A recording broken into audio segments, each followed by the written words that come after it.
முக்கால் வட்டத்திற்கும் சபரிமலை ஐயப்ப சுவாமிக்கும் நேரடி தொடர்பு உள்ளது. இந்த இடத்தில்தான் ஐயப்பன் தனது குருவிடம் களரி மற்றும் ஆயுத பயிற்சிகளை கற்றுக்கொண்டார். இந்த கோவிலுடைய மற்றொரு சிறப்பு, ஐயப்பன் பயன்படுத்திய வாள் இந்த கோவிலில் இன்றளவும் பாதுகாக்கப்பட்டு பூஜிக்கப்படுகிறது. களரி குரு சீரப்பன் பரம்பரை இன்றும் இங்கே வசித்து வருகிறார்கள். பழமை மாறாதபடி அவர்களது வீடும் கோவிலும் இங்கே பராமரிக்கப்பட்டு வருகிறது.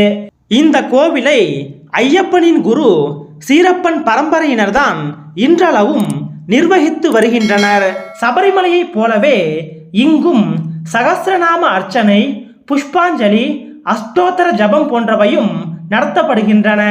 நித்திய பூஜைக்கு உண்டான வசதிகள் இல்லாததால் வாரத்தில் 3 நாட்கள் மட்டுமே நடை திறந்து பூஜைகள் நடைபெறுகிறது.